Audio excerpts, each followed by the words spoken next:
Se você puder acompanhar a leitura bíblica, Colossenses, capítulo 1, versos 1 até o verso 8.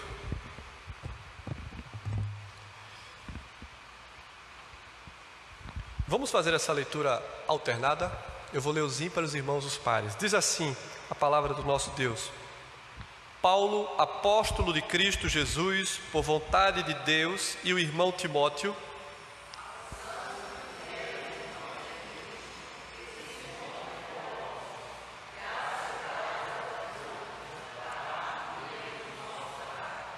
damos sempre graças a Deus, Pai de nosso Senhor Jesus Cristo, quando oramos por vós.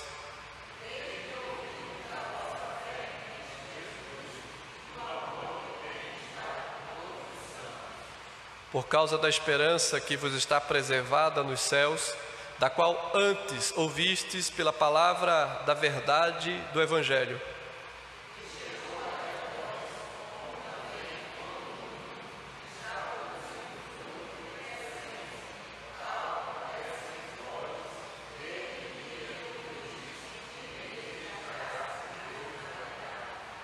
Segundo fostes instruídos por Epáfras, nosso amado conservo, e quanto a vós outros, fiel ministro de Cristo.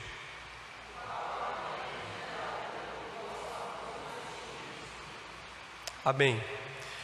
Vamos orar, fechar os nossos olhos mais um instante, pedindo que Deus nos dê a compreensão, a iluminação do seu santo texto sagrado, para que possamos exaltar e glorificar o nome do Senhor.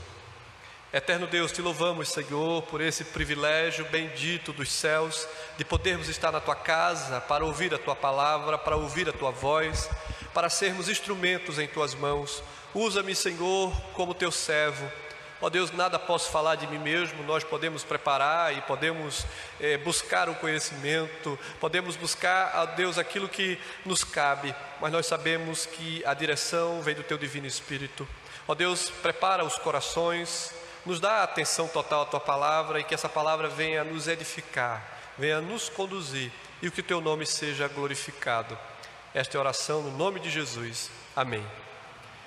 Amém, queridos. Temos aqui a epístola que tem como título aqui, Epístola de Paulo aos Colossenses. De fato, Paulo é o autor dessa epístola santa, sagrada e maravilhosa. Mesmo sendo o Paulo nunca ter ido a esta igreja, Paulo ouviu falar, Paulo recebeu relatos dela, de um conservo, assim que ele diz, quando lemos aqui no verso 7, segundo fosse instruídos por Epáfras. Epáfras, Paulo aqui chama de conservo. Conservo é aquele que anda igualmente, aquele que é servo. A palavra conservo, quando você pesquisa, conservo significa a mesma coisa, de igual ao servo, é aquele que anda igualmente ao servo de Deus. Então Paulo apresenta aqui a Epáfras, esse que foi alcançado provavelmente no ministério de Paulo na cidade de Éfeso, essa cidade que dista uns cerca de 160 quilômetros de Colossos. Colossos tinha sido, tempos outrora, uma cidade proeminente, era uma cidade rica, abastada, mas nessa época em que Paulo escreve essa carta, era uma cidade que não tinha tanto proeminência, na verdade era uma das cidades mais pobres ali da Ásia. E ela não tinha tanta referência, não tinha tanto vigor, ela é uma cidade um tanto quanto desprovida de quaisquer coisas que pudesse se perceber. Mas nós vamos ver que a carta de Paulo aos Colossenses, ela é o maior tratado cristológico que nós vamos encontrar no Novo Testamento.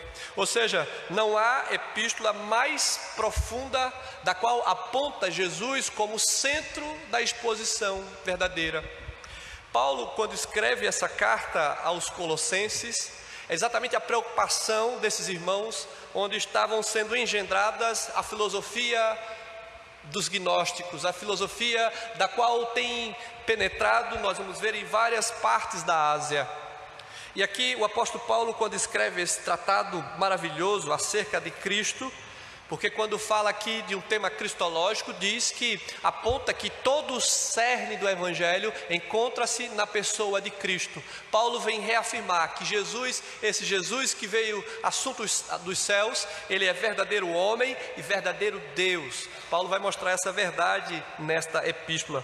E essa verdade, irmãos, é necessária para a igreja contemporânea, para a igreja dos nossos dias, porque nós temos vivido tempos em que muitas verdades das Escrituras têm sido colocadas em xeque. Muitos têm reafirmado tantas inverdades acerca da palavra de Deus. Uma delas é anunciar que Jesus Cristo não é o único caminho, que não é apenas Jesus que nos conduz aos céus e que Jesus não é suficiente para nós obtermos a salvação. Essa filosofia gnóstica que dava méritos ao homem e que tirava de Cristo a essência central do poder de Deus para a salvação. O tema central da Epístola aos Colossenses é exatamente isso: a suficiência de Cristo para a nossa vida e a nossa salvação. Ou seja, a igreja do Senhor não precisa mais buscar nenhuma outra fonte de conhecimento, nenhuma outra fonte de poder e de verdade, porque ela reside em uma única pessoa, e Paulo afirma, é Jesus Cristo.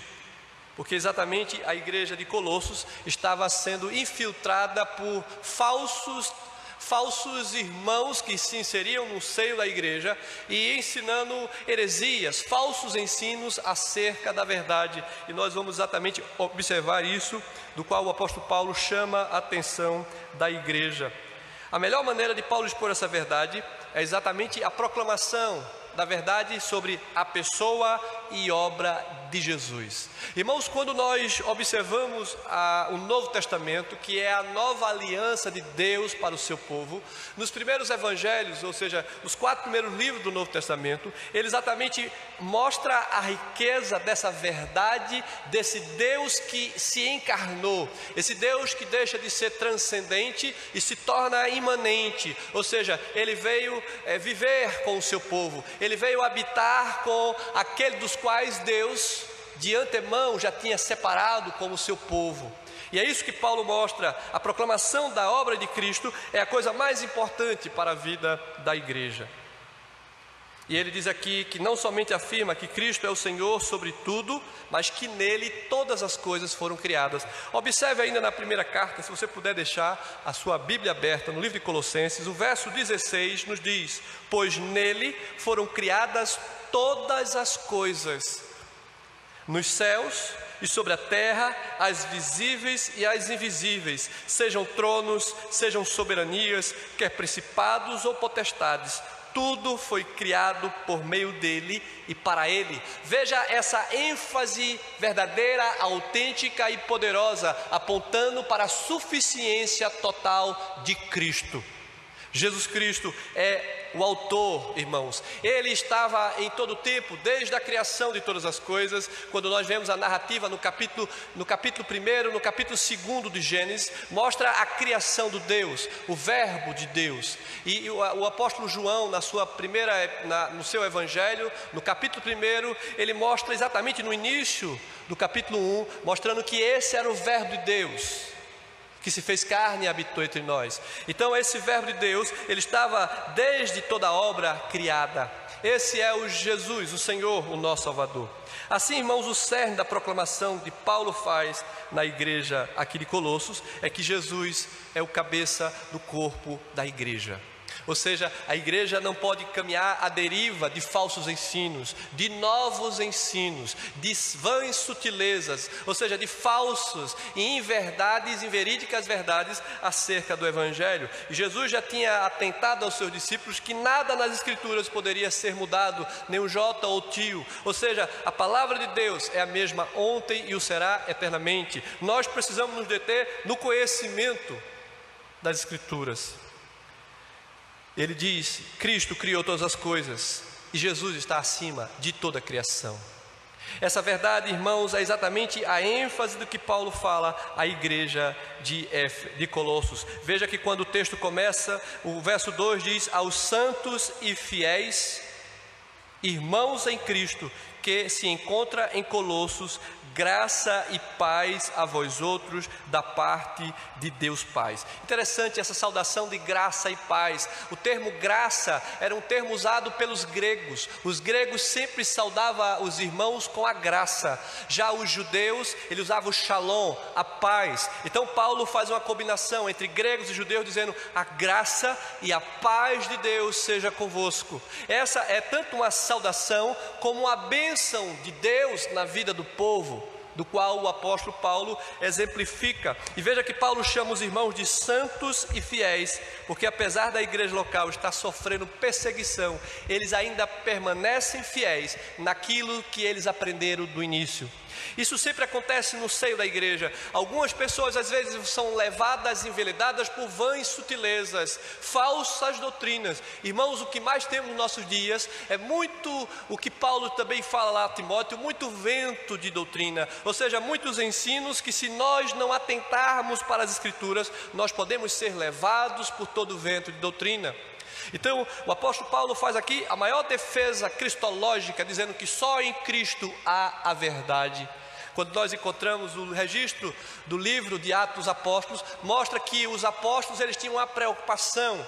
Veja que o texto mostra que eles perseveravam na doutrina, na oração, na comunhão e no partir do pão. Eles perseveravam na doutrina apostólica. A igreja dos nossos dias, ela precisa perseverar no ensino verdadeiro, que só encontramos nas escrituras. Por isso que eu digo que nós temos que ter cuidado com o que ouvimos nos programas de TV, de rádio e nas esquinas. Precisamos avaliar o que tem sido pregado, se não é pregação de homens, se não é uma teologia antropocêntrica, do qual coloca o homem no centro. Eu preciso, eu quero, eu obtenho, eu desejo, e Deus vai me conceder. Essa é uma teologia contrária às escrituras, do qual o Senhor Jesus diz que nós devemos buscar o reino dos céus, o qual nós devemos submeter à vontade de Deus, do qual nós devemos conhecer a vontade do Pai.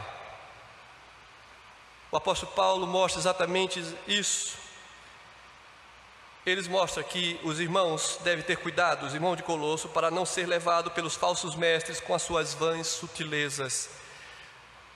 E Paulo diz no verso 3: damos sempre graças a Deus de nosso Senhor Jesus Cristo, quando oramos por vós. Veja que Paulo, a despeito de nunca ter estado na igreja de Colossos, na cidade de Colossos, mas ele ouviu o relato daquela igreja que tinha começado, e 7 anos depois de Epáfras ali ter instituído e começado aquela igreja, aquela congregação, Epáfras vai visitar Paulo em Éfeso, uma cidade de 160 quilômetros, como eu falei no início, e Epáfras, quando chega, visita Paulo no cárcere. Paulo está em algemas, e ele faz uma visita, e ele dá um relato de como estava a vida dos irmãos. E aí Paulo escreve essa carta para edificar os irmãos, para livrá-lo dessas vãs sutilezas. Ou seja, irmãos, se nós não nos determos no estudo e no exame exaustivo das escrituras, nós poderemos ser levados por todo o vento de doutrina.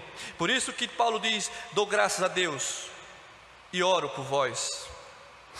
Paulo aqui diz que ouviu falar da fé e do amor desses irmãos. É isso que mostra o verso 4. Desde que ouvimos da vossa fé em Cristo Jesus e do amor que tendes para com todos os santos. Veja que Paulo recebe o relato de Epáfras em cadeia, em algemas, e Epáfras diz: olha, a igreja é uma bênção, mas tem surgido falsos mestres, falsos ensinos do gnosticismo, aqueles que negam a soberania de Deus, negam esse Cristo, que ele não pode ser Deus uma vez que ele é homem, e ele não pode ser homem uma vez que ele se diz ser Deus. Então essa dualidade que eles veem em Cristo, eles negam, porque eles entendem que a matéria é má e que é impossível a matéria má habitar o bem. Então a filosofia gnóstica estava engendrando vários ensinos, dizendo aos irmãos que Jesus não era suficiente, que Cristo não era o Salvador. E aí Paulo vem exatamente mostrar essa verdade, rogando a Deus, orando por aqueles irmãos que não conhecem. Veja que, a exemplo de Paulo, quando escreve a epístola aos Romanos, que é o maior tratado teológico doutrinário que nós encontramos em todas as escrituras, não apenas no Novo Testamento, mas em toda a Bíblia. Não existe livro que tenha o maior condensamento doutrinário. Ou seja, Paulo é como se ele fizesse, inspirado por Deus, um exame de toda a lei e vontade de Deus e ensinasse os seus preceitos à igreja de Roma. E Paulo também não tinha estado lá, não estava em Roma, ele desejava conhecer aquela igreja que não se sabe ao certo quem foram os fundadores. Existem várias teorias, mas é certo que o Evangelho chega em Roma. E Paulo escreve essa carta, da qual é uma das cartas mais ricas. E nós temos aqui outra carta, outra epístola de Paulo, à igreja de Colossos. Uma igreja sem muita, digamos assim, apresentação, sem muito status, sabe, uma igreja que talvez não, as pessoas olhavam para ela, uma cidade que não tinha nenhuma proeminência, uma cidadezinha, um povo, sabe, um povoado tão simples, mas a carta, essa epístola que Paulo escreve aos irmãos, fala da suficiência de Cristo para a vida deles. Uma vez que Paulo não conhecia aqueles irmãos, mas quando ele ouve o relato, ele não precisava estar com os irmãos, mas ele orava, ele intercedia, ele clamava a Deus, porque ele soube que naquela igreja, como mostra o verso 4, haviam irmãos. Quando ele diz, irmãos que têm de amor pelos santos, Paulo se alegrava quando via uma igreja que temia a Deus e que seguia o Evangelho. Epáfras aqui, quando pregou esse evangelho e trouxe essa notícia a Paulo ali, ele se preocupa com o que o povo estava ali passando. Paulo não apenas orava ou intercedia a Deus por aqueles que ele conhecia, a igreja que ele fundava, mas quando ele sabia que o evangelho havia alcançado cidades e lugares, Paulo se preocupava, ao mesmo tempo que ele se alegrava, que havia um povo adorando a Deus. E nós sabemos que Epáfras, ele foi alcançado exatamente pelo ministério de Paulo na cidade de Éfeso. Ele foi convertido ao evangelho. Por isso que Paulo no verso 7 diz, o meu conservo, ou seja, o meu igual, aquele que foi também salvo por Cristo. Assim como eu fui chamado, Paulo tinha essa inteireza da verdade. Então, irmãos, dois elementos nós vamos encontrar aqui na igreja de Colossos, que é uma verdade para nossas vidas. Paulo diz aqui, o texto mostra, a igreja era da verdadeira igreja, ou seja, o que há na essência dessa igreja de Colossos? Ele vai dizer, a fé em Cristo e o amor entre os irmãos, ou seja, numa comunidade cristã, numa comunidade que crê em Cristo como seu Salvador, não pode faltar a fé, não pode faltar o amor na igreja. Ou seja, a igreja ela caminha com fé em Deus e o amor entre os irmãos. Aquilo que certa vez nós expusemos aqui naquele texto de Tiago, no capítulo 2, quando Tiago diz, a fé e as obras elas devem caminhar juntas. Não pode alguém dizer que tem fé em Deus sem demonstrar a obra de justiça. A fé e obras caminham juntas, porque aqueles que dizem que têm fé mas não tiveram obras, logo a sua fé é morta. Ou seja, irmãos, o que Paulo encontra nessa igreja são crentes que ainda estão resistindo às heresias que estão sendo inseridas no seio da igreja.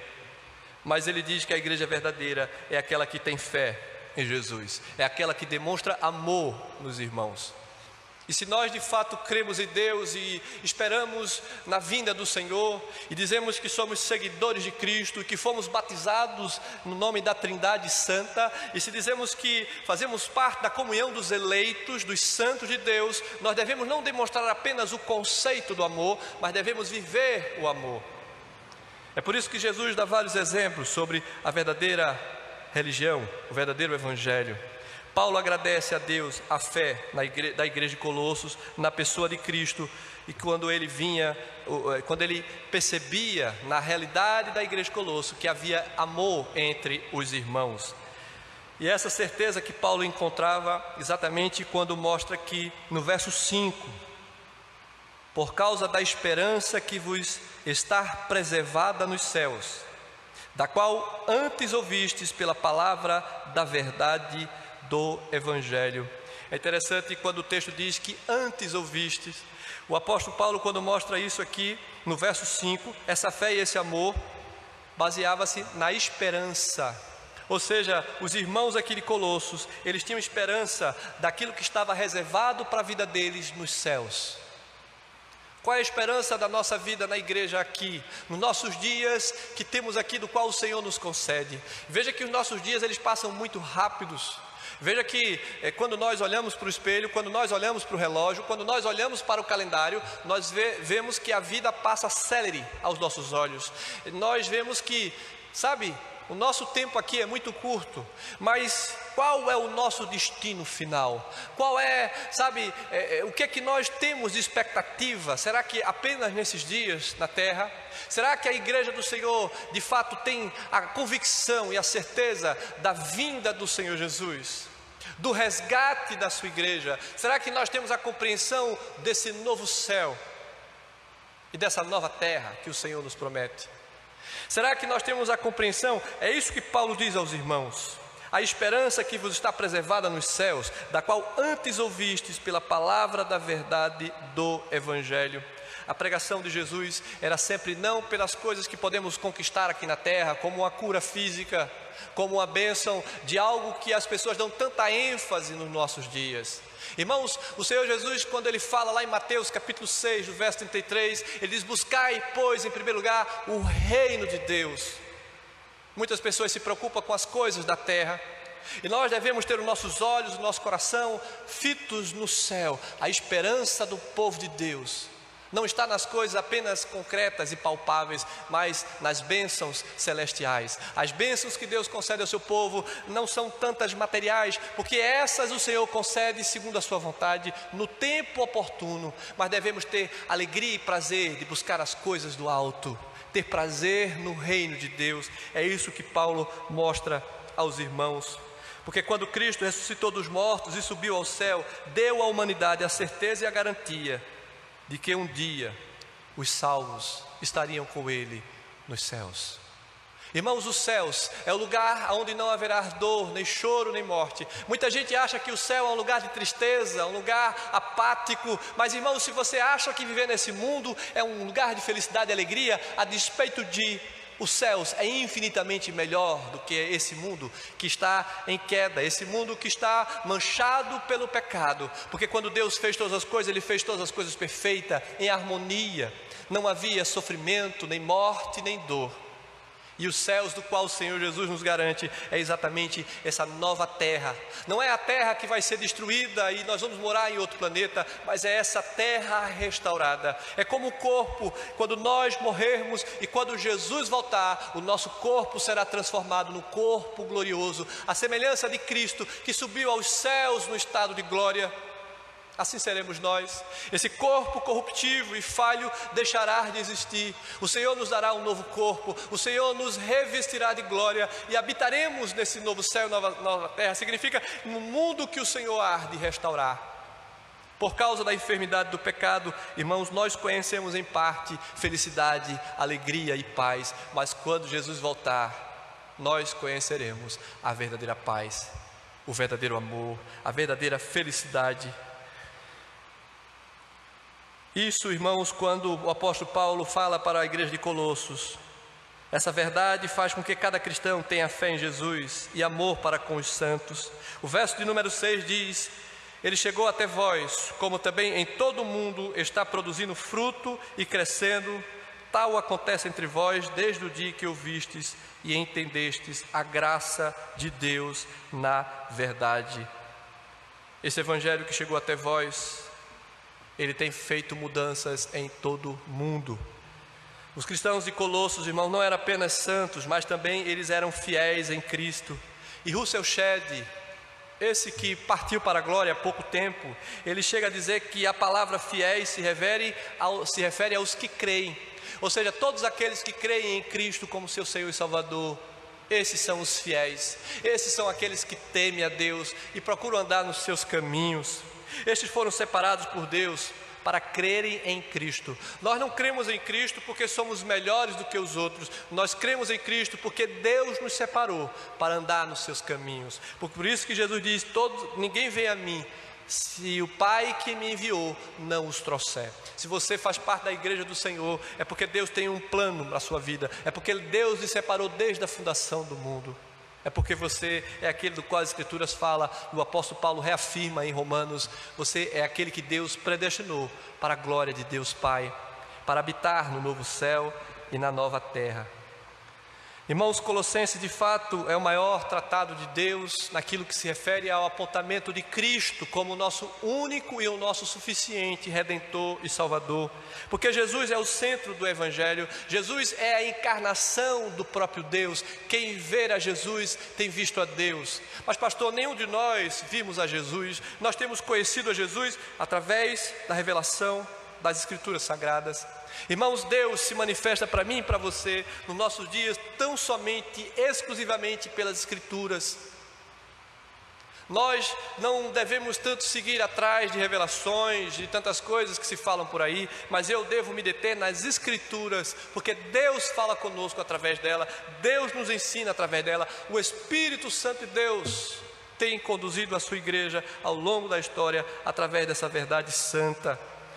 Meus irmãos, a palavra de Deus mostra que Jesus, Ele é o centro do Evangelho. O Evangelho mostra que Jesus se encarnou, Ele deu a sua vida por nós. O texto nos mostra que Jesus morreu, ressuscitou, ascendeu aos céus. E a expectativa nossa é que Ele está voltando. Nós não sabemos o dia, nem a hora, mas o Senhor espera que Ele encontre uma igreja santa, uma igreja que esteja preparada para a sua volta. E a igreja só pode ser santa e fiel quando a igreja crê e quando a igreja busca andar nos seus caminhos, a despeito das coisas que nos sobrevêm diariamente. Os temores que nós temos das notícias, o medo da violência. Nós devemos crer no Senhor, nós devemos guardar essa promessa, que é uma promessa, a todas as promessas, como Hernando Dias Lopes esteve aqui. Ele disse, olha, de tudo que eu falei, eu gostei muito daquela exposição, quando ele diz, de tudo que eu falei, talvez você não se lembre de muitas coisas, mas uma coisa você não pode esquecer, que todas as promessas de Jesus, nunca nenhuma delas deixou de se cumprir na vida do povo de Deus. Então nós não podemos perder a esperança de viver para a glória de Deus, aguardando a vinda do Senhor, buscando uma vida redimida. O texto nos mostra que crer no Senhor Jesus, nós devemos viver a cada momento, pregando o Evangelho, vivendo o Evangelho. Esta é a grande motivação e a grande esperança e proposta para a igreja do Senhor.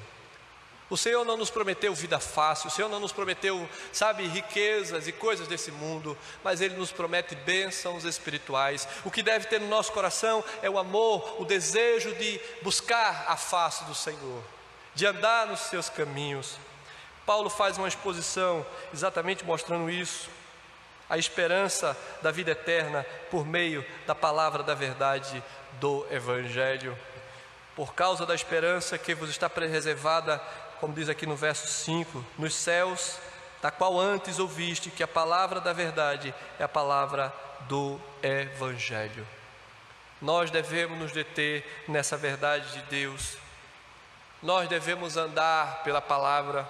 Quando nós encontramos vários dos personagens bíblicos que temos nas Escrituras, todos eles demonstram às Escrituras que eles não tinham vida fácil, eles não tinham só, bênçãos e bênçãos vindas dos céus. Nós não vamos ver na vida de Davi, na vida de Moisés, na vida de Abraão, de José e de nenhum outro, uma vida que era só de receber as coisas, de ganhar e de conquistar. Aqueles homens, o texto mostra que eram homens que temiam a Deus, andavam com Deus, e a despeito disso, eles passavam por lutas, por dificuldades, mas aqueles homens não perdiam a sua fé em Deus, eles não perdiam a sua convicção, porque Deus os separou para aquele momento. Da mesma feita somos nós. Abraão, Moisés, Davi, todos eles não são diferentes de cada um de nós. Nós somos iguais àqueles do passado. Nós devemos tão somente ter a mesma vida que eles tinham, o temor do Senhor, que é o princípio do saber, buscar a face de Deus. A igreja do Senhor, irmãos, precisa deter na verdade. O apóstolo Paulo diz que aquilo que eles estavam escutando da parte desses falsos mestres era mentira, mas eles tinham ouvido e foram instruídos na verdade. O verso 6 desse texto, Paulo afirma que o Evangelho chegou até os Colossenses, mas também que estava frutificando e crescendo por todo o mundo. Quem deve pregar o Evangelho? Muitos parece que entendem que a proclamação do Evangelho é apenas para aqueles que tiveram chamado por Deus, se prepararam talvez fizeram um curso teológico, talvez fizeram uma capacitação teológica, e esses foram que Deus colocou para pregar o Evangelho. Mas quando a ordem do Senhor é dada e falada no Evangelho de Mateus, quando o Senhor Jesus diz: ide e pregai o Evangelho a toda criatura, essa ordenança de Deus, esse mandamento é para todo eleito, para todo crente. Esse deve ser a parte do qual eu e você devemos produzir frutos de justiça. O Senhor não nos chamou apenas para sermos ouvintes, conhecedores, sabe, talvez debatedores de doutrina e de teologia, mas o Senhor nos chama para que de fato possamos ir e dar frutos, possamos ir e testemunhar. O Evangelho aqui na igreja de Colossos, como diz no verso 6, o apóstolo diz aqui que foi conhecido em todo o mundo. Aqui o apóstolo Paulo usa esse recurso de linguagem, como que todo mundo fosse todos os confins da terra. Mas ali, em todo o Império Romano, que era ali conhecido como mundo da época, então em todo o Império Romano, o Evangelho se chegou à proclamação. Ou seja, os irmãos, através dos discípulos, dos apóstolos, aqueles irmãos que foram proclamando o Evangelho, esse Evangelho não encontrou barreiras. A despeito de tantas perseguições ao longo da história, ao longo de tantos martírios que houve de homens e mulheres fiéis, mas veja que o Evangelho, mais de 3.000 anos que já se passaram, 2.000 da época de Cristo e mais de 3.000 da época desde os profetas, e o Evangelho continua sendo proclamado. A verdade de Deus é a única verdade que não pode ser silenciada pelo homem. Ainda que o inimigo da igreja tenha se levantado, a palavra de Deus diz que as portas do inferno jamais prevalecerão sobre a igreja de Cristo. Ou seja, a igreja de Cristo somos nós, e todos nós somos chamados e ordenados a pregar o Evangelho, a viver o Evangelho. A palavra de Deus já tinha sido se espalhado por todo o império, e hoje nós sabemos que ainda existem muitos povos não alcançados, mas não necessariamente precisamos ir além fronteira. Muitas vezes o vizinho, um amigo, um colega nosso que nunca ouviu falar do Evangelho, que você tem estado tantos anos na igreja, que você se acha tão a debater teologia e doutrina, mas você não tem a capacidade de sentar ao lado e falar de Cristo, de compartilhar do amor de Deus. E muitas vezes não precisamos nem abrir as Escrituras. Talvez o nosso testemunho, a nossa vida, a nossa ética, a nossa conduta fala muito mais alto muitas vezes do que talvez um texto estampado. E aqui nós vemos aqui que o apóstolo Paulo mostra que esse Evangelho que foi alcançando todo o Império Romano vai chegar também aqui, como diz Paulo, nos imperadores, vai se tornar a religião oficial ali do Império Romano. O cristianismo vai, desbravando as barreiras e vai alcançando centenas e milhares de pessoas. O verso 7, o apóstolo Paulo diz: segundo fostes instruídos por Epáfras, nosso amado conservo, e quanto a vós outros, ele é fiel ministro de Cristo. Ou seja, eles aprenderam com o irmão Epáfras. Nós temos aprendido o Evangelho ao longo da nossa história. E para que serve todo o conhecimento acerca de Deus? Eu não apenas conheço a Deus teoricamente, eu devo conhecer a Deus de poder andar com Ele. Eu devo vivenciar esse Evangelho dentro do meu coração. Eu tenho que ter a prática desse Evangelho, porque se o Evangelho não nos impulsionar a demonstrar amor ao mundo, a não nos impulsionar a fazermos diferença em nossa sociedade, esse Evangelho é um Evangelho flácido, morto. É como o sal que não serve mais para nada e é lançado fora e pisado pelos homens. Será que nós temos sido insípidos? Será que nós não temos, produzido nenhum tipo de fruto de justiça? Não é dentro das 4 paredes da igreja que nós vamos pregar o Evangelho, mas fora dela. O Senhor nos chamou para pregar, assim como a igreja de Colossos, ela foi alcançada pelo Evangelho, ela se detinha no conhecimento do Evangelho, ela não se desviava, porque ela conhecia a verdade e a igreja vivia a verdade de Deus. O verso 8 diz: o qual também nos relatou do nosso amor no Espírito. Ou seja, esse Epáfras, ele foi um homem de Deus levantado para ali conduzir o povo ali da cidade de Colossos a adorar ao verdadeiro e único Deus. Nós temos sido, sabe, irmãos, questionado, nós temos ouvido a mensagem do Evangelho e o Senhor nos chama para uma nova esperança, o Senhor nos chama para viver esse Evangelho.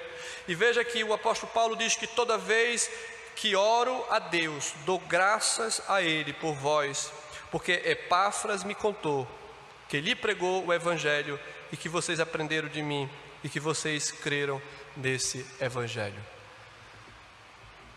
Nós temos aprendido o Evangelho, nós temos recebido essa palavra de verdade e nós precisamos entender que esse Evangelho deve começar a fazer diferença no meu coração. Esse Evangelho deve fazer diferença na minha conduta. Esse Evangelho deve fazer diferença no meu caminhar. Eles receberam a palavra da verdade, que é diferente da mentira, porque Jesus diz: eu sou a verdade.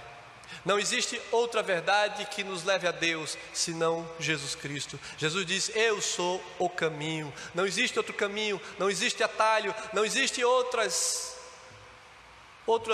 pessoas, outras filosofias. A única verdade que nós temos é a verdade que se encontra na palavra de Deus. E o apóstolo diz: como resultado de terem crido em Jesus, vocês têm amor uns pelos outros, porque sabem da esperança que lhes está reservada. O que Jesus sempre ensinou aos seus discípulos, não apenas quando sentava àquela mesa da comunhão, é que eles não apenas tinham um conhecimento. Jesus dava lições da vida. A última lição de Jesus foi a lição da humildade, a lição do quebrantamento, a lição de saber que todos nós devemos servir uns aos outros. Quando ele tira a sua túnica e se veste com a toalha e começa a lavar os pés de todos os 12 apóstolos. E aqueles homens ficaram espantados, como ele sendo o Senhor, ele tendo feito tantos atos prodigiosos e grandiosos aos olhos dele, como é que ele poderia estar na posição de um escravo, lavando os pés dos seus senhores? E Jesus diz: olha, vocês não entendem isso agora, mas vocês vão entender na frente. Ou seja, Jesus está dando uma maior lição de humildade e de quebrantamento. Ele está dizendo para nós, igreja, que nós não estamos na posição de senhores, mas de servos de Deus. Nós fomos alcançados pela graça para proclamar o Evangelho, para levar a palavra de amor, levar não apenas a palavra, mas a vida transformada pelo amor. Eu devo estender a minha mão a todas as pessoas, eu devo buscar a socorrer as pessoas das quais eu não sei o nome. Por isso que o Senhor Jesus diz: ama ao teu próximo como a ti mesmo. Ele não disse ama aos religiosos, ama aos certinhos, aos corretos, mas ama ao teu próximo, independente, você não sabe quem é a pessoa, mas você deve estar sempre pronto a socorrer, a ajudar, a demonstrar o amor. E Paulo diz: por isso eu sou grato a Deus por serem uma igreja de Cristo, e louvo ao Senhor por vocês, mesmo não tendo nunca visto, nem estado entre vocês, mas o testemunho que eu tenho de vocês ser santos e fiéis, de você ter amor pelos santos. Sabe, nós enquanto igreja precisamos de fato aprender a nos amar uns aos outros. Porque Jesus disse que a máxima, o resumo, a síntese de toda a lei e os profetas é amar a Deus de todo o coração, de toda a alma, com toda a força, de todo o nosso entendimento. E isso só é possível quando há quebrantamento. Só é possível quando eu reconheço que existe um Deus, e esse Deus é revelado na Escritura. Esse Deus que se revela em toda a obra da criação. Ele é o Deus sustentador de todas as coisas. Quando eu conheço a esse Deus, como já disse Calvino, o homem precisa conhecer a Deus para se conhecer a si mesmo. Nós não podemos amar os irmãos se não tivermos o amor de Deus em nosso ser, em nosso coração. Porque senão nós poderemos amar de palavras, mas não de verdade. Irmãos, os colossenses deixaram a desesperança do paganismo, do misticismo, do sincretismo, das vãs filosofias dos homens, e eles colocaram e depositaram a sua confiança no Evangelho que eles ouviram de Epáfras. Esse Epáfras que foi alcançado por Deus pelo ministério apostólico de Paulo, e esse homem de Deus foi instrumento do Senhor naquela pequena cidade, e aquela pequena cidade recebeu Nada mais que nada menos a melhor exposição do apóstolo Paulo acerca da pessoa e da obra de Jesus. Porque aqueles que vivem sem Cristo no mundo, irmãos, não têm esperança. Eles estão caminhando para a perdição eterna. Nós, enquanto igreja do Senhor, não podemos nos silenciar, nos calar, porque isso é uma prova de desamor para com o meu próximo. O Senhor nos chamou para sermos sal e luz da terra. Aqueles que foram convertidos a Cristo, eles recebem o penhor da herança, da vida eterna. Eles aguardam a segunda vinda de Cristo. Eles têm a esperança dessa vida com o Senhor. Eles almejam, anseiam a ver Jesus face a face. Eles esperam que essa glória de Deus Pai se concretize na sua vida. Porque o nosso tesouro, irmão, está no céu, a nossa herança também está no céu. E o apóstolo diz que o nosso Salvador, ele virá do céu, assim como ele veio, assim como ele subiu, ele voltará do céu. O apóstolo Paulo diz, irmãos, que nós iremos morar com ele no céu, porque Jesus é a nossa esperança. Essa é a esperança da igreja de Colossos. Os irmãos, a despeito de tantas vãs filosofias e dos falsos profetas, eles jamais perderam a convicção que Jesus é a esperança da glória de Deus para a sua igreja. Que eu e você, queridos, não tenhamos o desespero, que não venhamos a deixar-nos levar por todo o vento de ensino, mas que possamos nos deter diariamente na leitura das Escrituras, meditando de dia e de noite, porque assim nos tornaremos aquele do qual o Senhor Jesus diz, do bem-aventurados. Que o Senhor Deus nos abençoe, que o Senhor nos ensine a viver, andando nos seus caminhos, a temendo a Ele, a buscando a sua face, a andando assim como a igreja de Colossos, que não se deixaram levar a despeito dos falsos mestres, querer tirá-los do caminho que conduz aos céus. Amém?